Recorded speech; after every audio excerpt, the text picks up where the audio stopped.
Hello everybody, how's it going out there?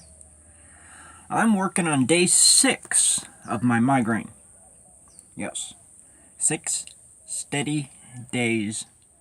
I've been smearing my cannabis salve all over my head, my temples and across here, and you can see this sticking out.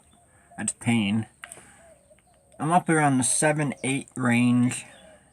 My neck is a 9. My hands are shaking like hell. These feel like an 8 to a 9 pain-wise. My hips are like a 6. The rest of my back feels like a 7. So I'm all kinds of numbers all over the place. All over my body, different pain numbers, different pain scale. And it happens to everybody. Oh, my butt fell off.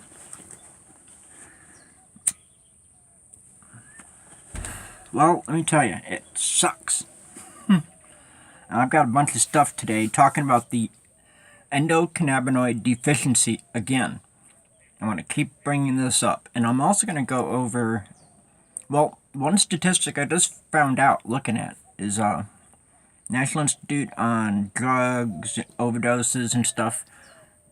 Prescription drug overdoses, including opiates and non-prescription heroin.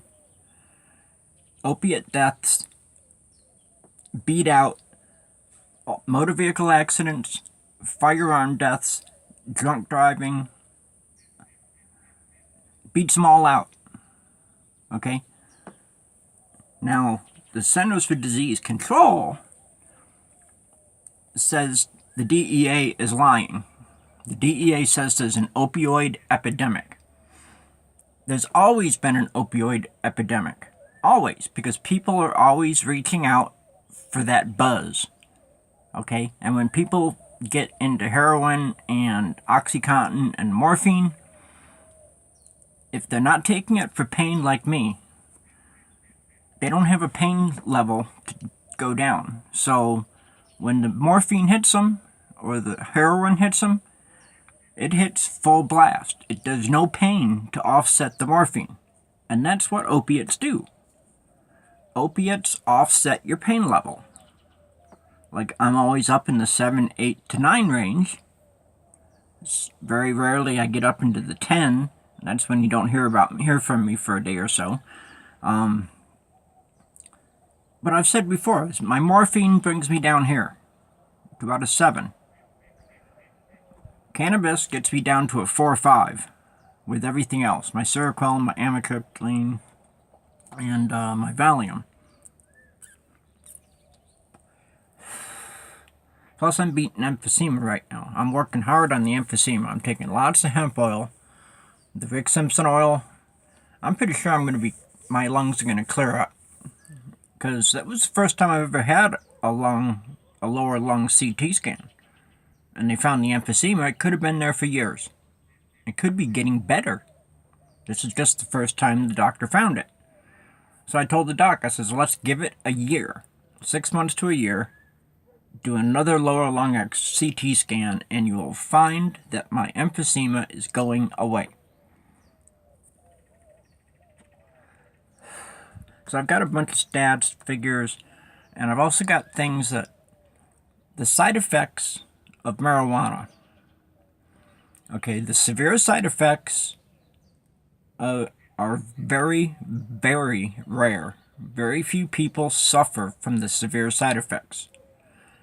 And remember, always keep in mind that there's no deaths ever recorded through marijuana use. Okay, so even the worst side effects of cannabis smoking, but the benefits far outweigh the risks. Okay, that came from a DEA judge, a Department of Justice people, Centers for Disease Control, and some other places. Okay, opiate epidemic is bull. Okay, there's people like me that don't ever feel the morphine. We have a pain level that is so extreme that even morphine heroin, OxyContin, did not ever take all of my pain away. It didn't. And it's something that gets frustrating. I mean, you think about it. You're taking all this morphine, I'm taking all these other drugs with it. At least they're long-term, well-known drugs. I know these drugs. They've been around a long time, and they've got a very good success rate. And they have a very good success rate on me. But the minimum side effects of cannabis, okay, I got a bunch of them in there. Even the minimum lower side effects of using cannabis are positive. The side effects, like I said, far outweigh the risks. And that's the way it should be. See you inside. Alright, so where are we at here? Like I said, the benefits far outweigh the risk. Now, I've got myself some weed tea. I don't know if you can see it. If you can look down in there. Where's my stuff? See all that green stuff in there? That's Pennywise. That's the strain that I've got in here. What I did was I put about enough for a big blunt, about a half a gram. I put a couple pats of butter on top of it. Microwave 10 to 15 seconds, just enough to get the butter melting and hot. And you let it sit for about 5-10 minutes. And butter, fats, and oils pull the THC out of the buds and activates them so that the THC is activated.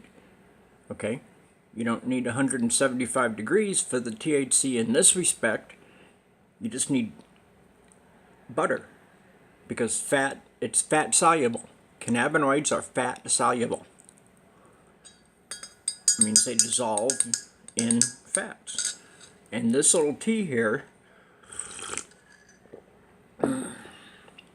I drink it with the buds. I don't soak the buds and then take them out. I drink the whole thing because the buds themselves are beneficial to your digestive tract. So, I'm drinking my tea for my headache pain, and it will help because it helped all weekend.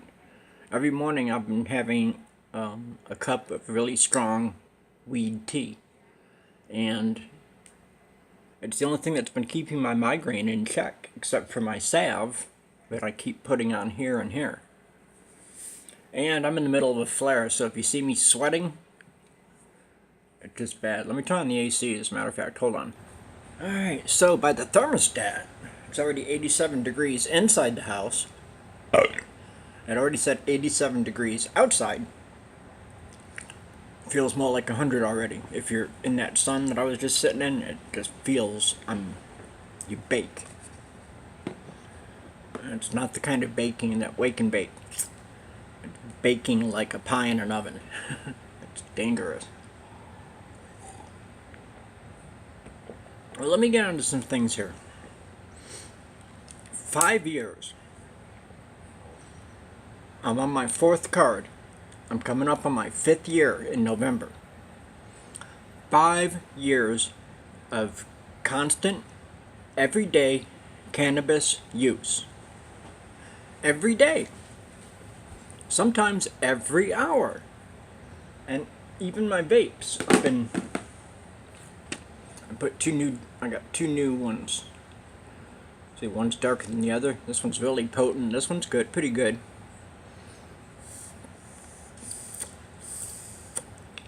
I smoke them together. And they're great. That's how I get to sleep last night. I have it like right next to my bed, and while I'm laying there, I can take my vape and come up here while I'm laying down. And I don't have to worry about setting the house on fire. Like back when I was on OxyContin and psych meds, I've got a little carpet runner in front of the couch here. A whole bunch of holes where I was smoking when I was still smoking in the house, cigarettes. The OxyContin and the psych meds had me so messed up that I would literally fall asleep, boom, drop my cigarette, burn holes in the carpet. We need new carpet in the living room. It's all these holes, but we got a carpet runner over them so you can't see them. But that's what OxyContin and psychiatric meds did to me.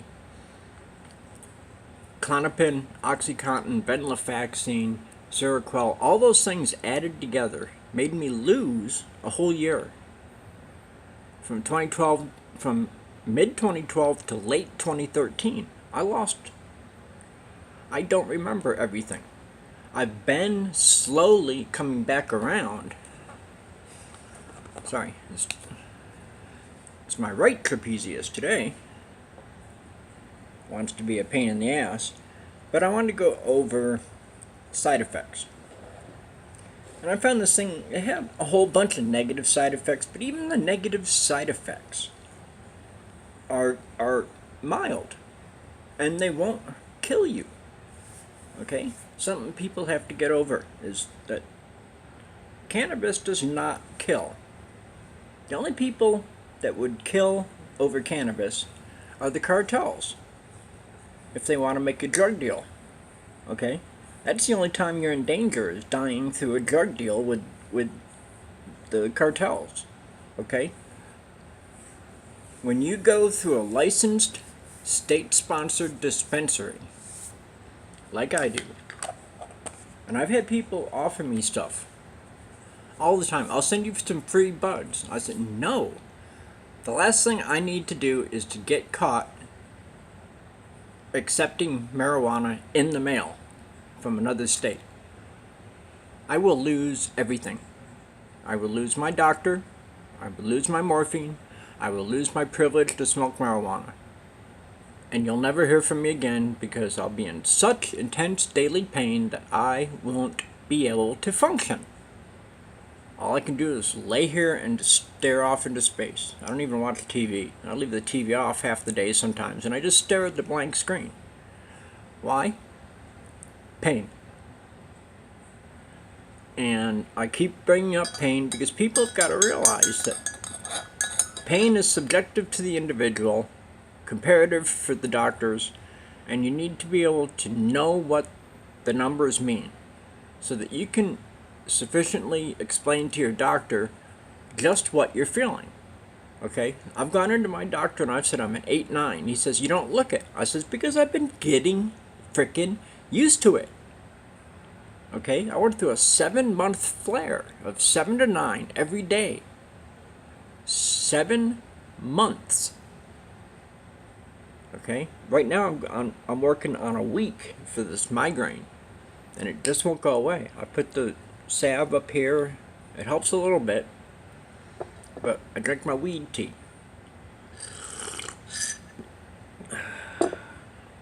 I told you the recipe already. Put your butter in there. Let it melt. Then you add hot water. Let it steep for a few more minutes. And the hot water and the butters, the butter oil, will pull the THC out into this. And then you add honey to taste, and it tastes great. It's awesome. It tastes wonderful. This is Pennywise. I can actually taste the bud, just like as if I was smoking it. It's got the same flavor. But I don't cough, because it's liquid I'm drinking. If I want to cough, I just grab my bowl. And I need some extra. Okay, so in 5 years, I should be suffering from all these side effects that they claim happens. And some of the things that I've seen are just stupid. They're totally ignorant.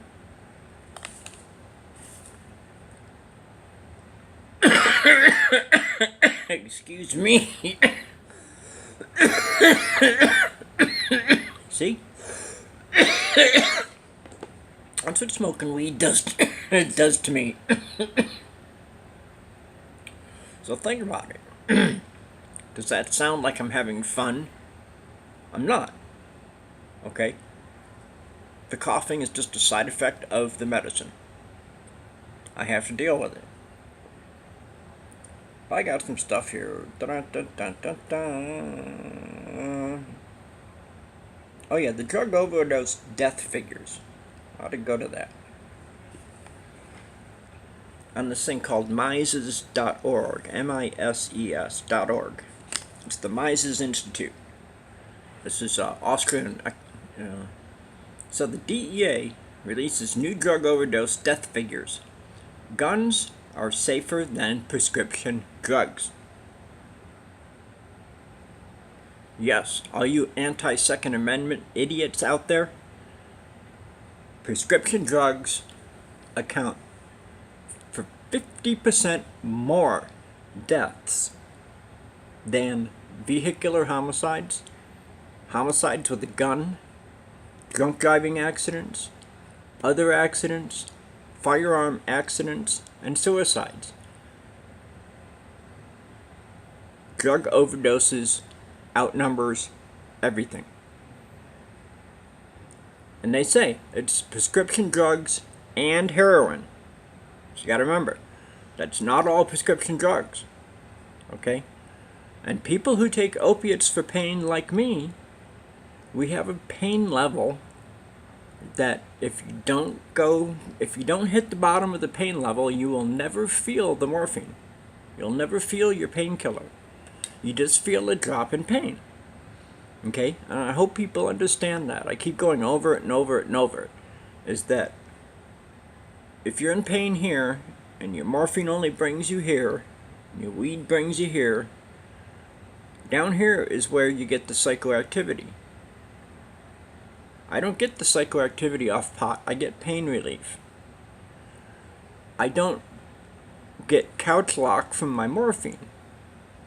It actually kills my pain and lets me get up and do things. Okay? So, when you think about opiates added to marijuana, I've already told you that marijuana is anti-addiction. It's any addiction can be cured or maintained through the use of cannabis, up to and including morphine, Oxycontin, heroin. Okay? Don't give heroin addicts methadone. You're fighting fire with fire. Methadone is a synthetic heroin. Give them cannabis. Even if they say, oh, well, cannabis is what got me started in the first place, you say, okay, well, as long as you stick with cannabis, you will get over your addiction to cigarettes, food, coffee, opiates, whatever your addiction. Cannabis fixes and helps maintain, and it helps you to maintain a quality of life. Okay? So,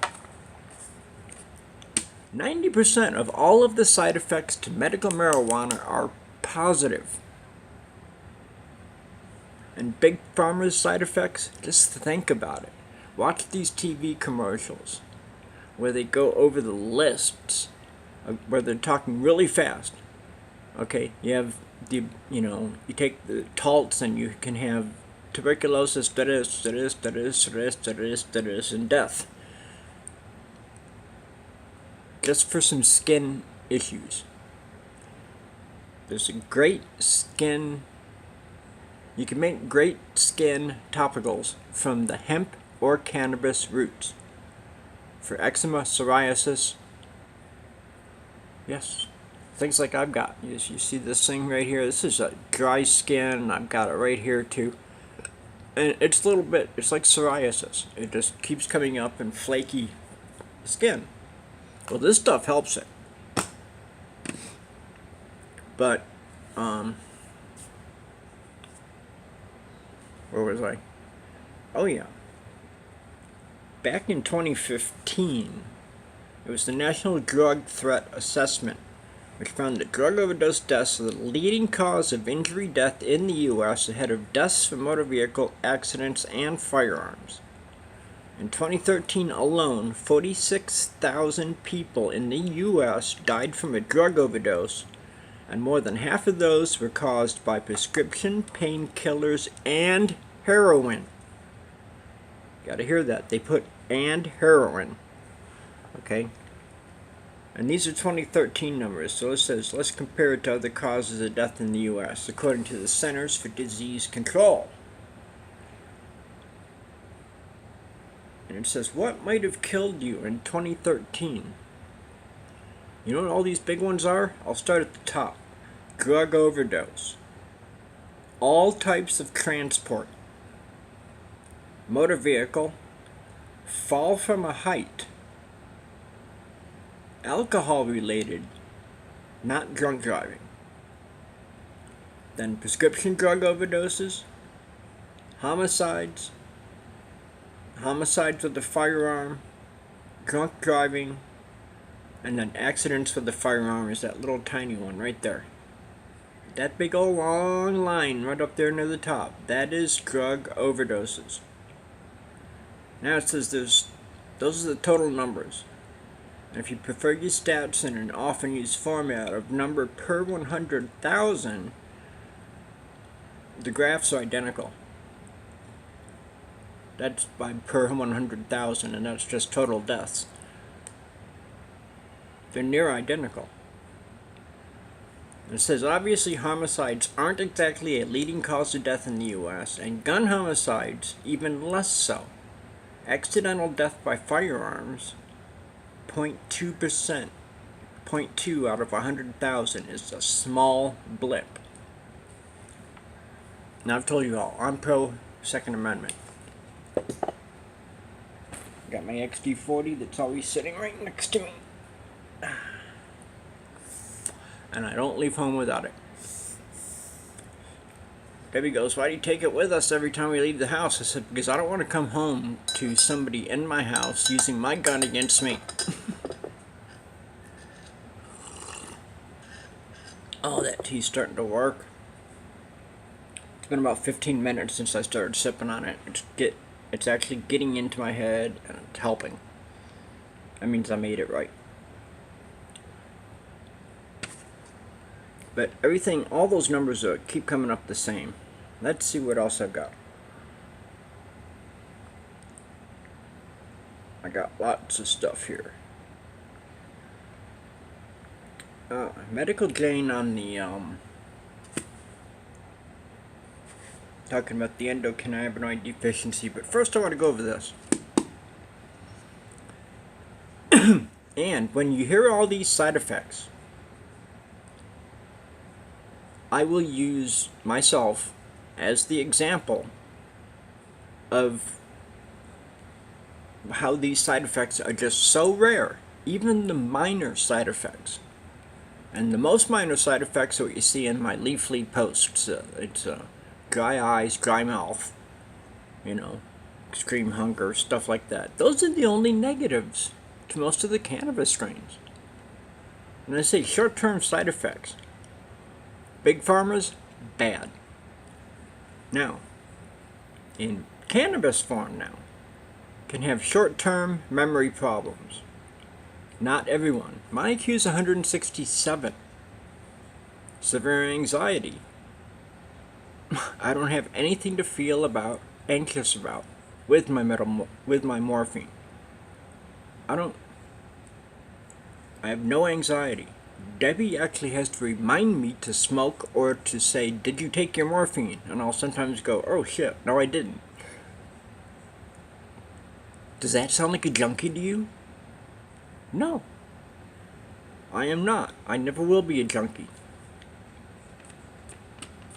Debbie says, she cuts me staring off into space. She goes, what's up? I go, migraine. She goes, smoke. I'm like, oh, yeah, okay. Now, strange behavior, seeing, hearing, smelling things that aren't even there, and differentiating between what is real and fantasy, i.e. psychosis. I don't do that. I don't see, hear, smell anything that's not there. And I definitely don't go psychosis. Panic. There's nothing for you to panic about unless you're illegal. Hallucinations. Very, very rare. And they call these the most common side effects. Nobody hallucinates off of weed. Maybe the new dabs, the super potent, super powerful concentrates that these people are coming up with, those maybe. They do make some people sick. They get sick to the stomach, and it's actually doing opposite of what it's supposed to do. And that's because these people are making this stuff, they're adding, and they add things like acetone and other solvents to make these dabs, and yeah, they're a little bit dangerous, I think. But nobody's ever died from them. You just get a little sick. You get a little nauseous. And you don't hallucinate. Now here's one I really don't believe in, and I don't agree with them. Loss of sense of personal identity. That's what happens with Alzheimer's. You lose your sense of who you are. Okay? It doesn't happen with cannabis. But this was all taken off of an anti-marijuana website. Think about that. Lowered reaction time. Yes. When you freshly smoke, it can give you a lowered reaction time. But me, no. In all my years. The thing where they drop a dollar bill between your fingers and you gotta catch it. I can do that. When I'm stoned, when I'm smoked up. So you can't tell me it lowers my reaction time. None of these things happen to me. And I am a chronic long-term user of cannabis. And none of these things ring true with me. Why is that? Is it because I can't get my pain level down to 0? Or is it just that these people invented things like some groups I've told you about, the ultra-right, religious, morally anti-weed Nazi bullshit people, they make shit up that's not true. And it's happening all the time. There's cigarette commercials. They're showing people, lighting up a cigarette, and kicking back in his chair. And then the next thing they know, he's kicked back and he's naked on the table and they're zipping up the body bag. More people die annually from lung cancer who have never smoked anything in their life. Fact. Google it. You'll find that it's true. Now, increased heart rate. And they say risk of myocardial infarction. No. Your increased heart rate is just... And then increased risk of stroke. I really don't believe in that one. Because everything I've found to the contrary is that your blood system, pancreas, liver, everything is fixed. Your bloodstream is cleaned out. It dissolves clots. It doesn't give you a stroke. It can keep you from getting a stroke. Okay? But I took this off a negative website. Coordination issues. Well, that goes to lowered reaction time. Sexual problems in men. And women, it says 7 times more likely to contract an STD than non-smokers. Non-smoking women. This doesn't sound right, does it? No. And then when you look at me, short-term memory problems. Okay, yes, I had problems in school. I could not learn in the classroom environment. But it didn't stop me from learning. I'd go home, smoke up, and study. And I've got an IQ that's over 160 points. Tell me where marijuana is harming me. Okay? I just finished 12 courses in 3 months college level courses. Okay? Introductory to college algebra, calculus, organic chemistry, all kinds of other shit. Okay? And I even went through the history of rock, the history of the Beatles. Even did one that was intro to guitar. Need some practice on my scales. But all of these short-term minor side effects that they put here, not one of them applies to me. I don't feel I'm that special. I have a good reaction, or good healing time. My body heals fast. Even though I'm breaking down, anything I get on my skin heals up faster than normal, and without even doing anything to it. I run some water on it, and in fact now I'm putting on the cannabis salve, and that makes cuts stop hurting, stop bleeding, and it starts repairing the skin without a scar. That's how good that cannabis salve is. But you gotta remember this. Everybody that says something negative about cannabis, tell them one thing. Ask them one thing, rather. Ask them the question. If the plants in the Cannabisaceae family, if they are so dangerous, why has there never been a drug overdose attributed to weed? Because you have to smoke 1,500 pounds in one 15-minute sitting. It's impossible. You can't overdose. Nobody has ever died as a result of cannabis, and like I said, unless it's a drug deal gone bad. So, people need to get their heads together, pull them out of their asses, and listen. Listen to facts, listen to reason, listen to scientific evidence. And it's all right there. I have found it. It's right there on the internet, and I've got over 100 pages now. Over 130 pages of notes and stuff.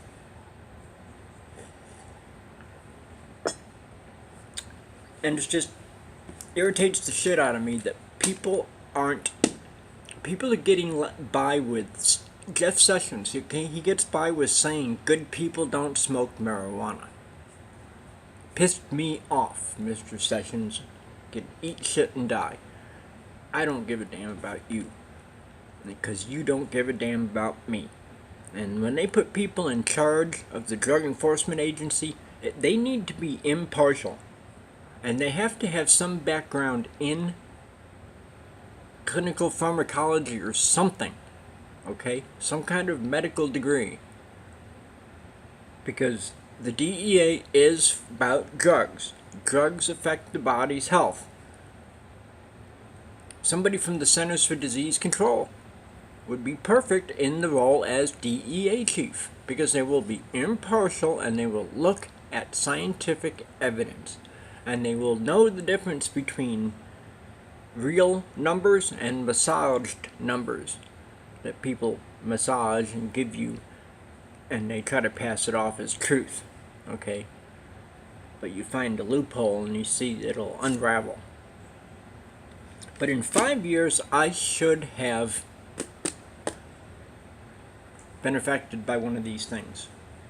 Don't you think? 5 years is a long-term use. I consider that long-term use. And if you want to count total years of smoking weed put together, over 20, 25 years, maybe close to 30 years of smoking weed. And I've gained IQ points. Even when I was getting stoned, before I had my pain problems, I'd get high, I'd get stoned. I would learn. Okay? Because my brain's like a sponge. I'm eidetic and photographic. Okay, I can recognize somebody and tell you that they, like, you ever see Dr. Kripke, the one with the speech impediment on Big Bang Theory? What was my point? Oh, when we first saw him on the Big Bang Theory, I told Debbie, guess what? He was in the Jack in the Box commercials when Jack in the Box started serving breakfast, and in the commercials he was the one dressed up as the eggs. That Professor Kripke in Big Bang Theory. That's where he got his start. That's where I first saw him. And Debbie's like, I don't even remember the commercial. I'm like, yeah, it was 20 years ago. And she's like, well, damn, how the hell did you recognize him from 20 years? Eidetic and photographic memory. As a pot smoker and a heavy drinker, for years, I was a very heavy drinker. Where's my brain damage? There is none. The only damage to my body is my bones and joints, ligaments, tendons, and, the tactile allodynia. Right now, my hand feels, when I touch myself, it feels like my hand is about 200 degrees. Literally. And I'm sitting here in the AC, and I feel like I'm still sweating. That's a flare. And that's what my migraine's done. It causes me to flare. And a fibro flare is not fun. It's a snowballing of symptoms that just gets worse and worse and worse. But anyway, I got something here from Medical Jane, again, on the clinical endocannabinoid deficiency.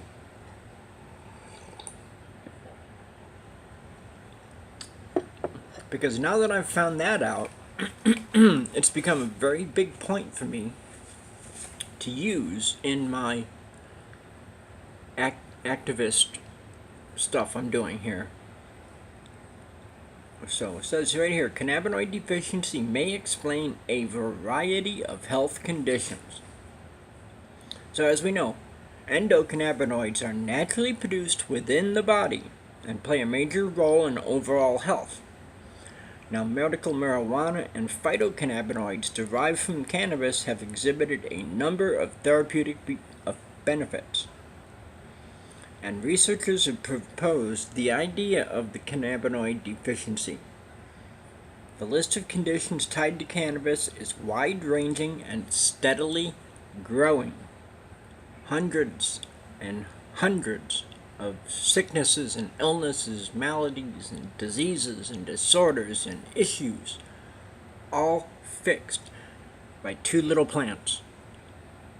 Two simple hydrocarbon producing plants that attaches to our body's receptors naturally and covers our immune system for the preservation of the body, for the purpose of maintaining homeostasis. And that's it. People have got to get over the buzz part and don't look at all of us like the super stoner counterculture. There's people my age, from 18 to 70 and 80, that need cannabis. Serious. Okay? And to have the continued prohibition is to just do a very grave disservice to the population of this country. And for all the other countries out there, legalize for your people. Uruguay did it. Some South American country did it. Other countries have blanket legalized. North Korea, you can get locked up for talking bad about Kim Jong-un, but you can grow your own weed and smoke it in public. So, whether cannabinoids are providing relief from migraines, fibromyalgia, or irritable bowel syndrome, the mechanism involved is largely the same. Success is often attributed to the activation of the body's cannabinoid receptors. Striking similarities between a wide variety of conditions, each shown to respond well to cannabinoid treatments, brings about an interesting question. Is it possible that a deficiency could be the underlying cause of these ailments? A number of researchers believe that may just be the case. Last week I talked about Dr. Ethan Russell. GW Pharmaceuticals, the company that made Sativex and Epidiolex. And he's one of the most notable contributions to the Cannabis Knowledge Bank and can be found in his study called Taming THC, in which he discussed the synergistic effects of terpenes in cannabis. And he says deficient cannabinoid levels may be the underlying cause of numerous conditions alleviated by cannabis. Let's see, in 2004, he proposed the idea of a clinical endo-cannabinoid deficiency in a study published in Neuroendocrinology Letters. He suggested that deficient cannabinoid levels may be the underlying cause of numerous conditions that are alleviated by cannabis. Migraine, fibro, IBS related conditions display common clinical, biochemical, and pathophysiological patterns that suggest an underlying clinical endocannabinoid deficiency that may be suitably treated with cannabinoid medicines. Now, a Dr. Robert Malamede, M-E-L-A-M-E-D-E, Cannabis and Age-Related Illness. So it says, similarly, Dr. Robert Malamede, former biology department chair and current professor at the U of Colorado in Colorado Springs, holds the belief that endocannabinoids can inhibit the aging process. Furthermore, he speculates that cannabinoids are essential nutrients with the ability to minimize age-related illnesses like cancer and cardiovascular disease.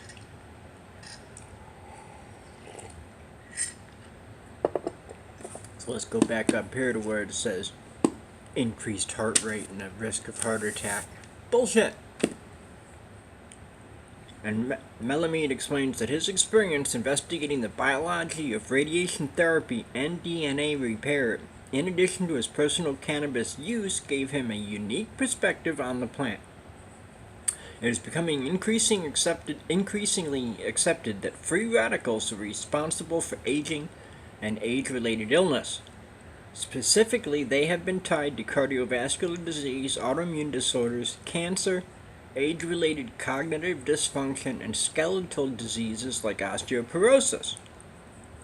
Interestingly, the creation of free radicals goes hand in hand with inflammation, and seeing as cannabinoids like CBD are known to inhibit inflammation, it stands to reason that they could play a role in the modulation of free radicals as well. Now, according to Malamede, age-related illnesses are simply the result of inflammation-induced free radicals. He explained to the Americans for Safe Access in a testimonial below, inflammatory conditions accumulate over time until the weakest link breaks. Of course, that link varies from person to person, which would explain why a deficiency may present itself in a variety of ways. Right here, cannabis could treat cannabinoid deficiency. Duh! Nonetheless, supplementing the body's cannabinoid supply could be of equal benefit for each deficiency-related condition. Your essential fatty acids like omega-3s have received a great deal of media attention in recent years for their cardiovascular benefits. However, the doctor points out that they directly affect the endocannabinoid system, a fact that few people are aware of. Now, with that said, he speculates that essential fatty acids from hemp oil would be even more beneficial than omega-3, and it would be possible to use veganic growing techniques, whereas fish-derived omega-3 could contain mercury. And of course, one's diet will have a limited effect on endocannabinoid production, which is why he believes cannabis should be used as a supplement. According to him, the extended life expectancy of humans compared to historical averages has landed age-related illness among the most common causes of death today. Nobody dies from getting old. People die from age-related illness. He recalled during his Americans for Safe Access testimonial a similar situation occurred before antibiotics were invented, when infectious diseases were responsible for a number of deaths. Needless to say, people with access to adequate health care no longer die from infectious diseases. Accordingly, he feels that we must adapt as humans to counter the detriments of unnecessary inflammatory action. Because it's unlikely we would do so quickly enough through evolution, but Dr. Melamede believes that cannabis is a miracle drug that could help the body achieve homeostasis. Further, he sees cannabis as an essential nutrient akin to any vitamin. With that in mind, it seems that juicing cannabis and ingesting raw leaves or infused edibles could be beneficial preventative measures against age-related illness. Tell me that's not good. Can't tell me it ain't good. I'll tell you to screw off. Here's one. Let's see what this says. This is alternet.org. Yeah, alternate. Are you THC deficient? And humans may need cannabinoids to live a normal, healthy life. Are you getting yours? Now, I've said, hemp oil and cannabis has given me a quality of life that morphine alone could not do. And OxyContin and venlafaxine and Klonopin didn't help in the least. Okay? Morphine and cannabis together, I don't feel addiction to the morphine. I never get nervous and jerky. I feel pain. I go, oh God, when did I take my morphine? Oh shit, it's been 3 hours late. Don't tell me I'm a junkie. You can't. Okay? Cannabinoid substances don't just grow in marijuana plants. Your body produces them. Now, the ECS is one of the most important components of the human body. You hear me? One of the most important components of the human body.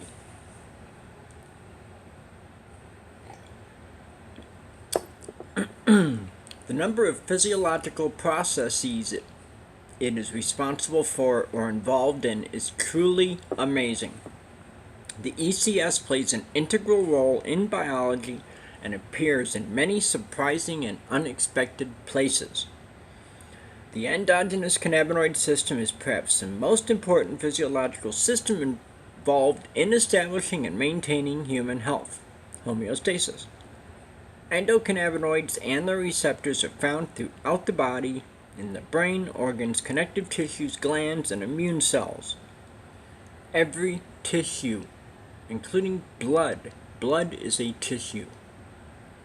In each tissue, the cannabinoid system performs different tasks, but always with the same goal: homeostasis, or the maintenance of a stable internal environment despite fluctuations in one's external environment. At every level of biological life, cannabinoids promote homeostasis, from the subcellular level to the organism as a whole, and perhaps to the community and beyond. For example, autophagy, the process in which a cell sequesters part of itself to be self-digested and recycled, is controlled by the ECS. This process keeps normal cells alive, allowing them to maintain a balance between the synthesis, degradation, and subsequent recycling of cellular products, and has a deadly effect on malignant tumor cells, causing them to consume themselves in a programmed cellular suicide. Endocannabinoids and cannabinoids are also found at the intersection of the body's various systems, allowing communication and coordination between different cell types. Leaf.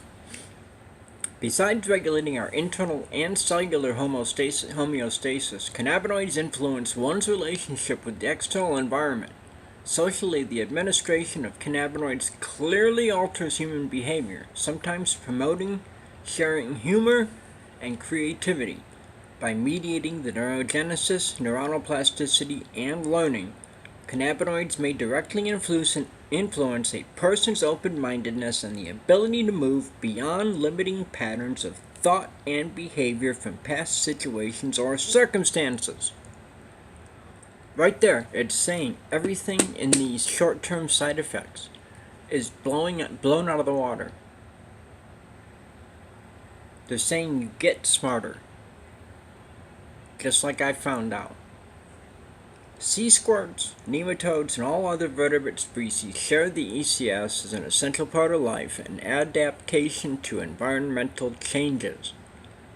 By comparing the genetics of cannabinoid receptors in different species, scientists estimate the endocannabinoid system evolved in primitive animals over 600 million years ago, before man. We've evolved to need this plant, and that's what the endocannabinoid deficiency is. These receptors are present throughout the entire body, embedded in cell membranes, and are believed to be more numerous than any other receptor system. And when their receptors are stimulated, a variety of physiological processes ensue. Now they've identified the two receptors, CB1 predominantly in the nervous system, connective tissue, gonads, glands, cerebellum, basal ganglia, hippocampus, and dorsal primary afferent spinal cord regions and organs. CB2 is found in white blood cells, in the tonsils, and in the spleen, the immune system, and its associated structures.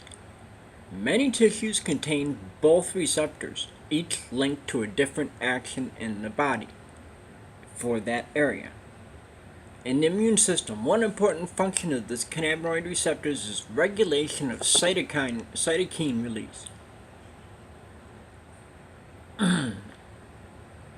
Stimulation of the CB1 produces marijuana-like effects on the psyche and circulation, while no such effect is seen when the CB2 receptors are activated. Now, phytocannabinoids are plant substances that stimulate the receptors.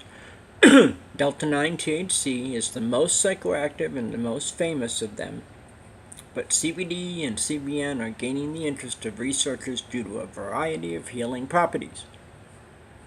A healthy and functioning cannabinoid system is essential for our health.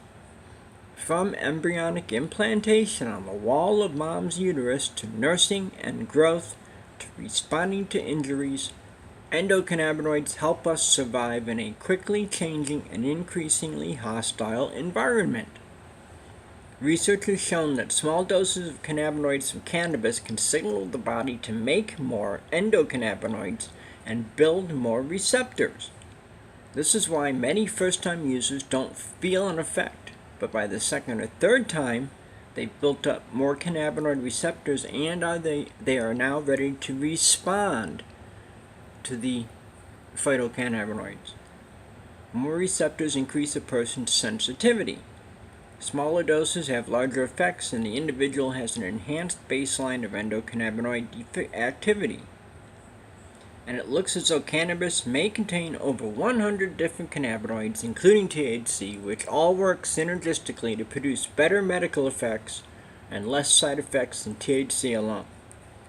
Now, while cannabis is safe and works well when smoked, many of my patients prefer to avoid the possibility of respiratory irritation and use a vaporizer, cannabis tincture, edibles, or a topical salve or cream. Well, I'm using all of those too.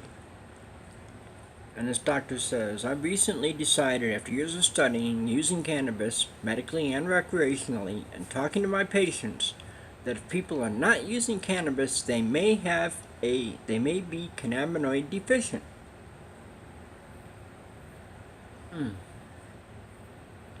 Good stuff. So, This doctor said, I believe that humans need cannabinoids like THC, CBD, and more to live a normal, healthy life. And he says, I don't mean going through life high. It's more like maintaining what your body needs to function properly. It's a quality of life issue. We should not be cannabinoid deficient any more than we should have a nutrient deficiency.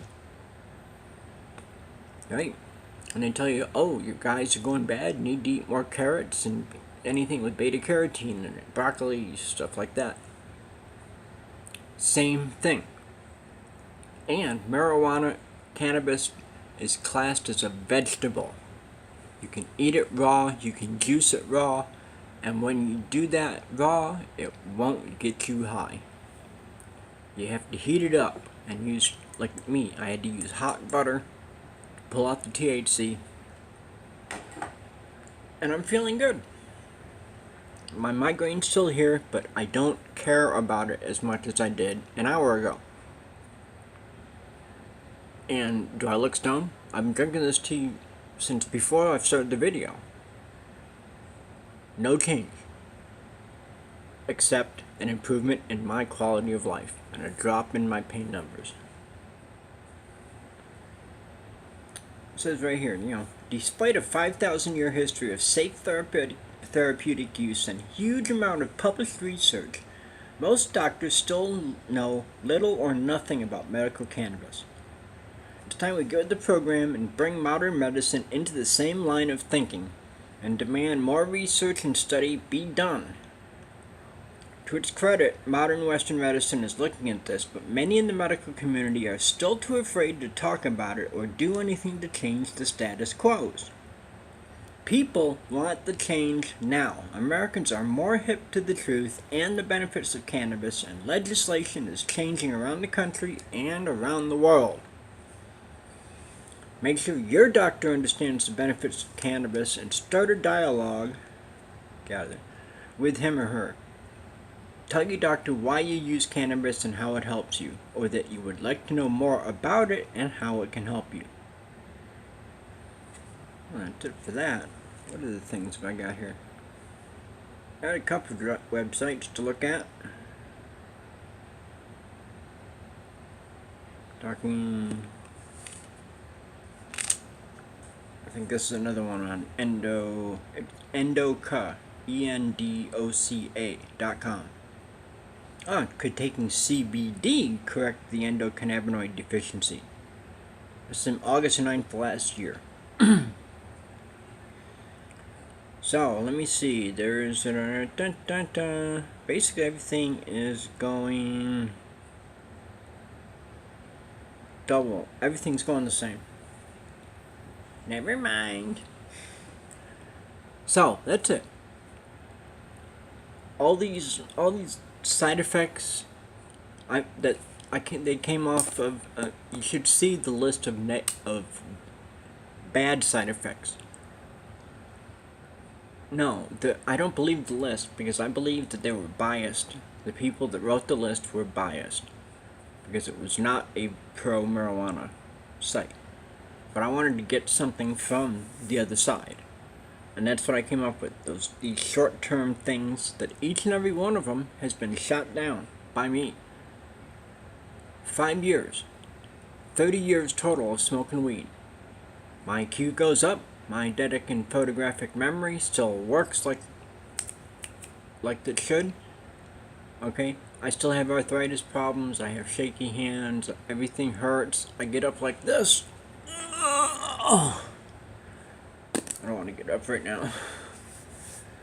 But I'm afforded a quality of life through the use of cannabis with my opiates. And whether it be a vape or an edible or bong, pipe, whatever, it does a body good. Just like milk. It's better than milk. Because more people are lactose intolerant than there are people that are cannabis intolerant. Because we have the system in our bodies, people. think. How can you sit there and say cannabis is bad if you've never tried it? If all you're doing is listening to somebody else's bullshit, lies, and propaganda, then you know better than a regular anti-weed Nazi. Now, if you come on over, sit down and smoke a joint with me, see if it doesn't change your perception on life. You'll find a quality of life. And by awakening the endocannabinoid system in our bodies and putting the cannabinoids in there when we're sick and to prevent sickness, it should be legal. It should not be prohibited. Big Pharma is the largest killer. Of those graphs I showed you, the largest killer was opioid prescriptions. Okay? Only 70% of that number, or the next number down, was illicit drug use. It was this long. Opioid prescription overdoses was this long. Okay? So yeah, there might be some kind of opioid epidemic, but you know what? A lot of it is from doctors that are bad. And they get kickbacks and stuff, maybe get some money under the table from their patients, kind of make ends meet, I don't know. But yeah, there's bad seeds out there. My doctor's not. Okay? He said, when marijuana was legalized here, he said, let's give it a try for you. I said, okay, I'm really ready, because I want to get off the OxyContin and the psych meds. So I had my blackout at the wheel on the way to go see him to get my weed. Ironic. But my iced tea's ready. Lost my track of thought. Cannabinoid deficiency using endocannabinoids. It all comes down to people's feelings and people talking shit that they don't know anything about. Like some of the memes I've shared say, before you talk down about marijuana, think about how much you really know about it. And that's what I'm hoping to do in my video series, is to learn, to teach people what the ECS is about and what the deficiency is all about. And the fact that everybody makes cannabinoids naturally in their body. Mom, you did it when you got pregnant. You sent the signal to the baby to start its ECS, as well as put it in your milk. You put cannabinoids in your milk for the baby to be hungry and calm. Facts. So if you're going to be an anti-weed Nazi and you nursed your children, that's what I say to you. You gave your child endocannabinoids from your own body. So don't get on your high horse and don't give me a bunch of religious, right, moral bullshit. Okay? Reality. Come and learn more about reality. And the reality is that cannabis fixes, cures, maintains hundreds of diseases. All cancers respond well to cannabis. They don't respond well to chemo and radiation. And if more people smoked weed, there'd be fewer opioid overdoses. Because these people, they're overdosing because they don't know. Me and my doctor worked my scripts up. Okay? He just didn't say, okay, take 4 30s a day. He didn't do that. We worked up We worked up from the hydrocodone up to the OxyContin. Okay, with psych meds from the psychiatrist. I had that all bullshit. Boom. When pot came legal, he said, we're going to try you on pot to see if we can get you off the morphine. He believed it was more, he believed in some of the hype that it was the perfect medicine that would replace morphine, but it won't.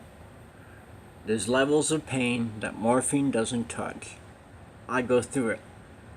I've explained it to you over and over, right at the beginning of this video. And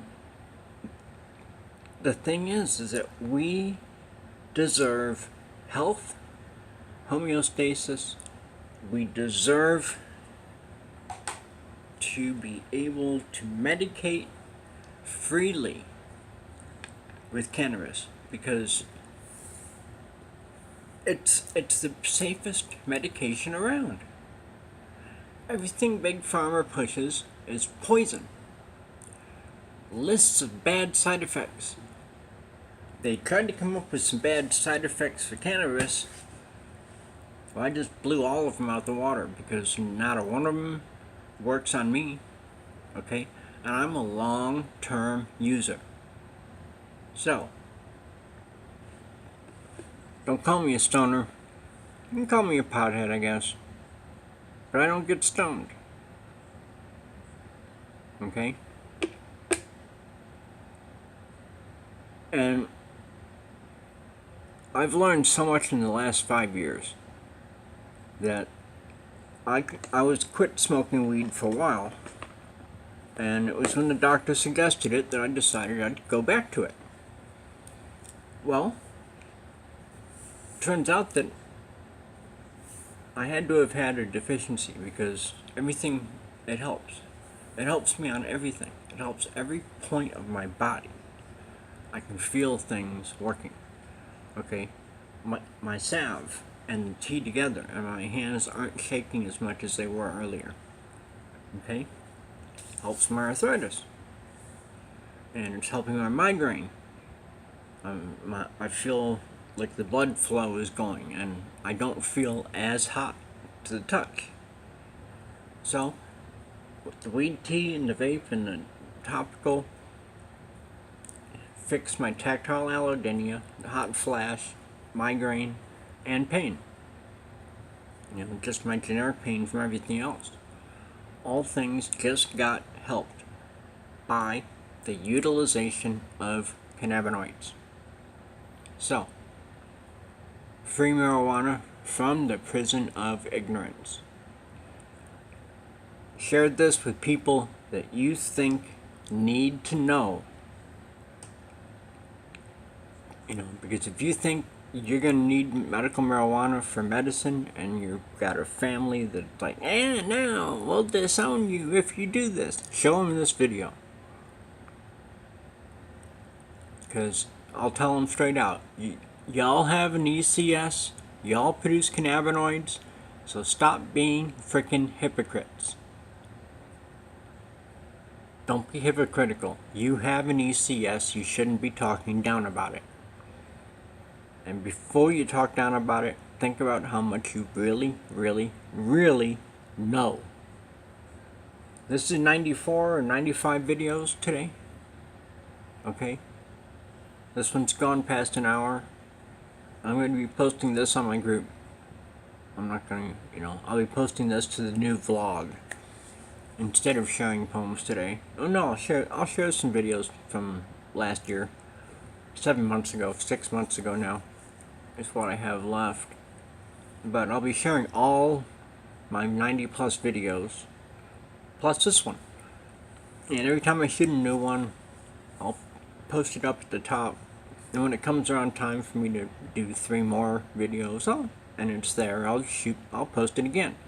Because everybody needs to learn. Okay?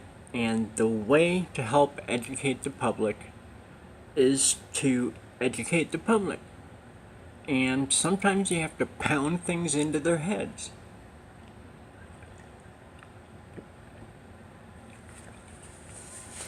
I'm sorry, I'd be glad to wield the hammer to pound it in their heads. To say that there's things like this, that you can smoke it in public, nobody knows it's pot, and it doesn't give out secondhand smoke. 4% of the smoke, 4% of the active ingredients come out and then dissipate in the air. You'd have to breathe it directly into somebody's mouth for them to get anything off of it. And once it's been in your lungs, what comes out is only 4%. 96 stays in. So they wouldn't even get anything off that 4%.